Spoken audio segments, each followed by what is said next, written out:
They told her the sky was no place for a woman. Too cold, too dangerous, too complicated. She grinned and said, "Perfect." Meet Cass Reed, the pilot who never met a rule she didn't politely ignore before blasting past it at Mach 1 point something. Cass grew up in a town where the loudest machine was a tractor, and the highest thing anyone ever reached for was a ceiling fan. But she was the kid who built paper jets out of her math homework, the kind that actually flew. While the other girls drew hearts around pop stars, she drew afterburners and tail fins. At 17, she walked into a recruitment office wearing a jacket 2 sizes too big and confidence 5 sizes too loud. The recruiter looked her up and down, said, "You sure about this?" And Cass replied, "No, but I'm already bored with the ground." Flight school didn't roll out a red carpet. It rolled out skepticism, sarcasm, and a dozen guys betting she wouldn't make it through the first week. Cass called them her motivational choir. Every time one of them doubted her, she'd smile, whisper, "Thank you for your service," and then outrun, outfly, and outthink them before lunch. One instructor told her she was too emotional to be a pilot. The next morning, she aced the G-force simulator while whistling Sweet Caroline. He didn't bring it up again. Cass's humor was her armor. When they made her double-check the pre-flight list like she was some nervous rookie, she said, "I'd rather triple-check than triple-crash." When they laughed at her pink aviator gloves, she said, "You'll see them waving when I pass you at 40,000 feet.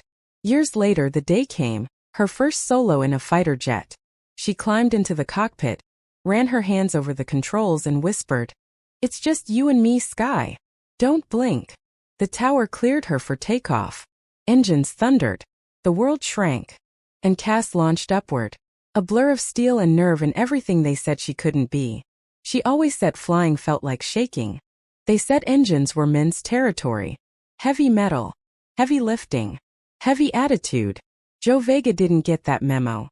She was the kid who took apart her mom's toaster because she wanted to see how the heat worked. The toaster never recovered, but Joe did. She moved on to bicycles, then go-karts, then anything with a carburetor and a challenge. Her neighborhood garage became her temple. The smell of oil? Perfume. The sound of wrenches clanking? Music. Every busted bolt was a dare. And Joe didn't skip dares. When she applied for an apprenticeship at a major truck repair shop, the manager squinted and said, "You sure you can handle grease under those nails?" Joe smiled, held up her hands and said, "Sir, these are my nails." Day one was chaos. The guys didn't talk to her, at least not with words. They communicated in skeptical looks and muffled laughter. Joe ignored them and tuned her focus to the symphony of engines. Every clang and cough had a rhythm. Every problem had a heartbeat. And she was there to listen. Then came the day of the breakdown. A client's 18-wheeler, massive, roaring, stubborn, refused to start. Everyone circled it like it was a sleeping dragon. Joe walked in, tied her hair back with a zip tie, and slid under the chassis. 5 minutes later she rolled out and said, "You're out of luck, unless luck speaks socket wrench." 10 minutes later, the engine fired like it was proud of her. The shop went silent. Then one of the guys said, "Guess it runs on estrogen now." Joe laughed, grabbed a rag and replied, "Nah, it runs on competence." Word got around. Soon truckers were asking for that woman mechanic. Not out of novelty, but out of trust. Joe didn't just fix engines. She resurrected them. Her specialty? Diagnosing by sound. One cough, timing belt. One hiss, crack seal. One whine, overworked alternator or underpaid mechanic. When asked how she did it, she'd wink and say, "Machines talk. I just don't interrupt." Years later, they told her the sky was no place for a woman. Too cold, too dangerous, too complicated. She grinned and said, "Perfect."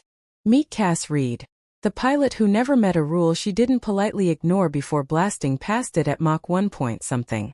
Cass grew up in a town where the loudest machine was a tractor, and the highest thing anyone ever reached for was a ceiling fan. But she was the kid who built paper jets out of her math homework, the kind that actually flew. While the other girls drew hearts around pop stars, she drew afterburners and tail fins. At 17, she walked into a recruitment office wearing a jacket 2 sizes too big and confidence 5 sizes too loud. The recruiter looked her up and down, said, "You sure about this?" And Cass replied, "No, but I'm already bored with the ground." Flight school didn't roll out a red carpet. It rolled out skepticism, sarcasm, and a dozen guys betting she wouldn't make it through the first week. Cass called them her motivational choir. Every time one of them doubted her, she'd smile, whisper, "Thank you for your service," and then outrun, outfly, and outthink them before lunch. One instructor told her she was too emotional to be a pilot. The next morning, she aced the G-Force simulator while whistling Sweet Caroline. He didn't bring it up again. Cass's humor was her armor. When they made her double-check the pre-flight list like she was some nervous rookie, she said, "I'd rather triple-check than triple-crash." When they laughed at her pink aviator gloves, she said, "You'll see them waving when I pass you at 40,000 feet. Years later the day came, her first solo in a fighter jet. She climbed into the cockpit, ran her hands over the controls and whispered, "It's just you and me, Sky. Don't blink." The tower cleared her for takeoff. Engines thundered. The world shrank. And Cass launched upward. A blur of steel and nerve in everything they said she couldn't be. She always said flying felt like shaking. No one expected Tessa Lane to run a tech company. Mostly because no one expected her to run anything that didn't have a leash. She was the type who took apart her family's computer at 12, just to see what pixels smelled like. It never booted again, but Tessa's curiosity did, permanently. By college, she was coding in 3 languages and arguing with professors in 4.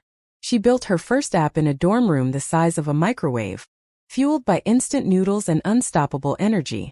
It didn't make money, it made noise. Investors laughed. "Sweetheart," one said, "tech's a battlefield." Tessa grinned. "Perfect. I brought my own code."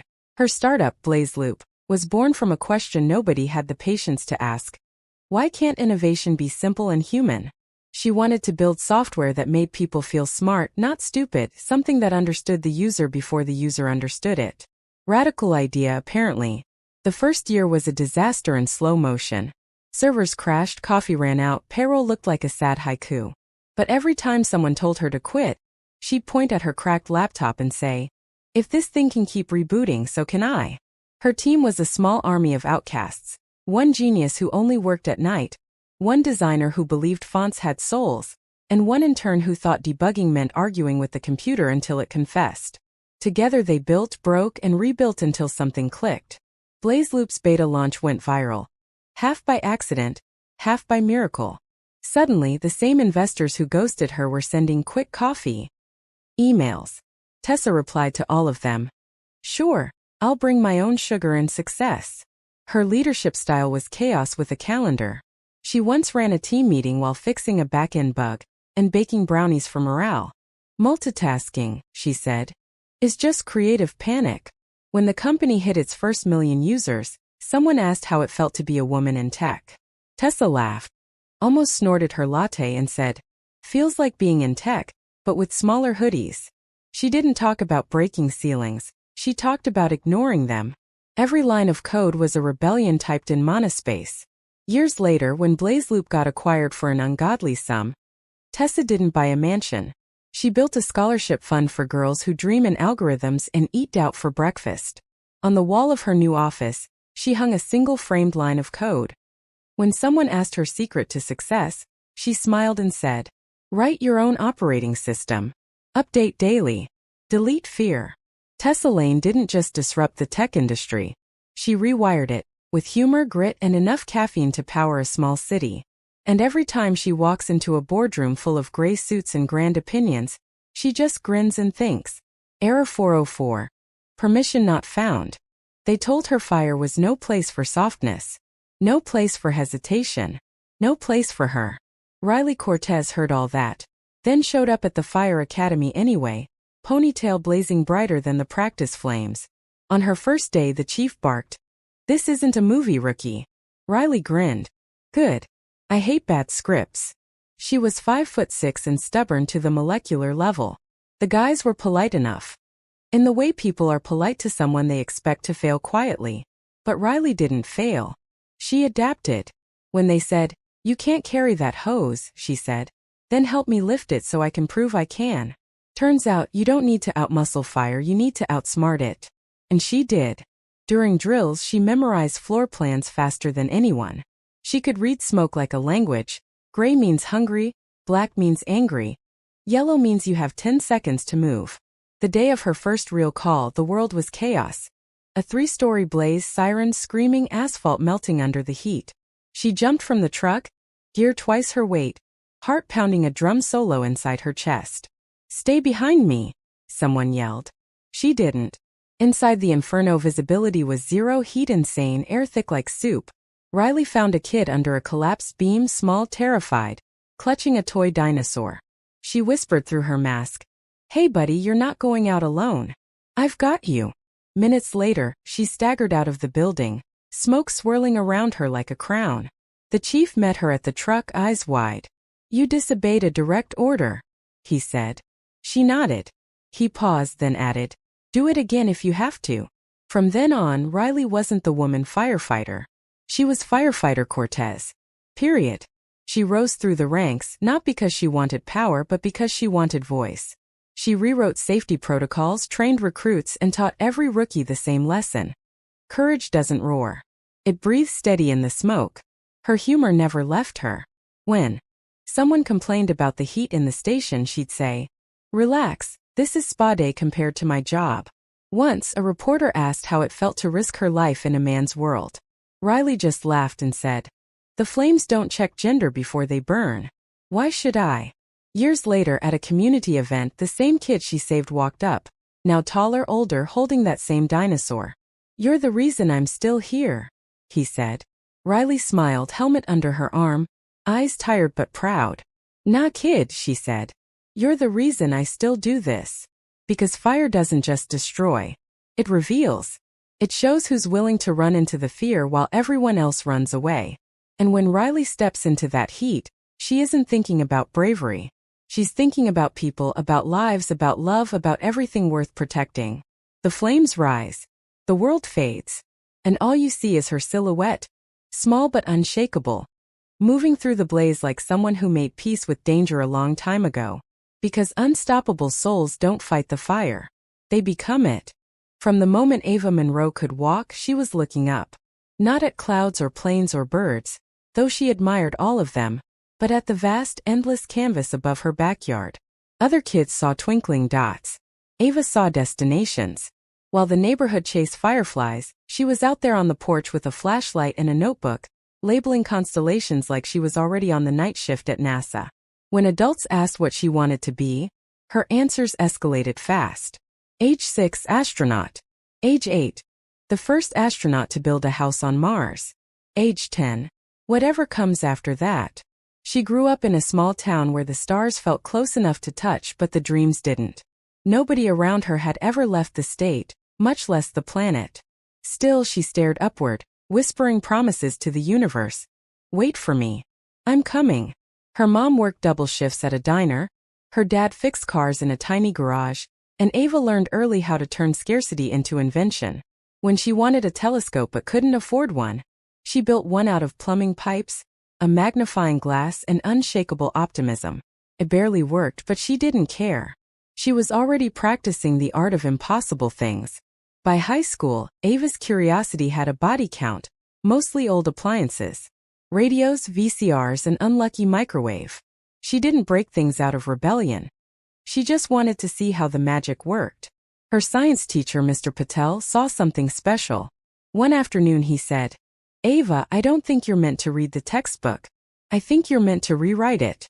That sentence lit a fuse that never went out. She joined every club with science or robot in the name and founded two that didn't exist yet. When the guidance counselor told her that space research was competitive, Ava smiled. "Good," she said. "So am I." At MIT, she was surrounded by minds that hummed like engines. She loved it, the chaos, the caffeine, the way equations turned into poetry if you stared long enough. Still, there were moments when she felt invisible. Study groups where her ideas got overlooked until repeated in a deeper voice. Professors who called her young lady instead of future scientist. Ava didn't argue. She built her master's thesis, an algorithm for real-time oxygen monitoring in low-gravity environments. Didn't just earn her a degree. It caught the attention of NASA. When the email came, "We'd like to invite you to astronaut training," she screamed so loud that her neighbor's cat refused to come outside for a week. NASA, the holy ground of dreamers and overachievers. The first day of training felt like the first day of everything. She stood on the tarmac in a sea of uniforms, heart hammering like an untested rocket, trying to look calm while her brain played the Top Gun soundtrack. The instructors were legends, veterans of missions, survivors of disasters, the kind of people who could recite oxygen ratios while upside down in a pool. Ava quickly realized that being brilliant wasn't enough. You had to be disciplined, fast, unflappable. You had to be both scientist and superhero. And if you were a woman, you had to do it all while pretending gravity didn't apply to your confidence. Her classmates respected her eventually, but the start was rough. During a survival drill in the Texas desert, one of the guys smirked. "You sure you can carry your own pack?" Ava hoisted it onto her shoulders and said, "I've been carrying your doubt since breakfast. It's heavier." By week 3 they'd stopped questioning her. Space training wasn't just physical, it was psychological warfare in zero gravity. They dunked her into pitch-black pools to simulate capsule crashes. They spun her in centrifuges until she could feel her ancestors complaining. They strapped her into simulators where every possible alarm screamed at once. First she panicked. She'd never admit it, but she did. Heart pounding, sweat fogging her helmet, mind. Running 100 miles a minute. Then she heard her own voice whisper in the static. "Breathe, Ava. Stars don't panic." After that, she started smiling through the tests. Sometimes literally, like the time her instructor yelled, "You're losing cabin pressure," and she shouted back. Same thing happened on my dating app. The crew called her rocket sass. She took it as a compliment. 2 years later, the big day came. Mission Odyssey 12. Destination, orbit and back. Test systems, observe atmospheric anomalies, prove humanity could still surprise itself. Ava stood on the launch pad, suit heavy, heart light. The rocket towered above her, white and impossible, the kind of machine that made your bones understand ambition. Over the radio, Odyssey crew, commence pre-flight. Her hands trembled only once, when she touched the console and whispered, "You've got me, right?"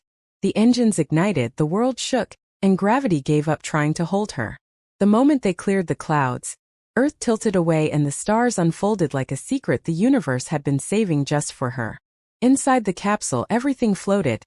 Pens, water droplets, her dreams. For a heartbeat, she forgot to breathe.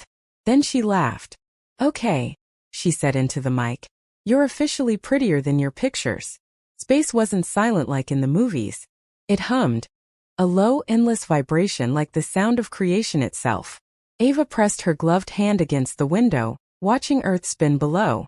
"Home looks small," her crewmate muttered. "Yeah," Ava said softly.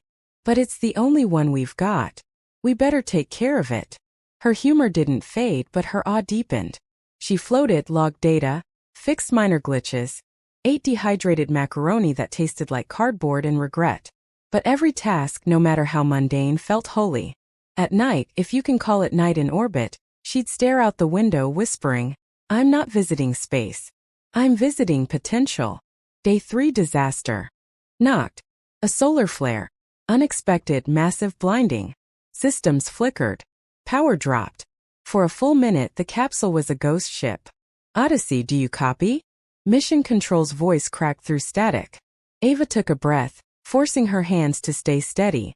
"Copy that," she said. "We've got a temperamental power module. Give us a minute to sweet-talk it." They rerouted systems, rebooted circuits, improvised with duct tape and audacity. The capsule came back online. Her crewmate exhaled. "You just saved our mission." Ava shrugged.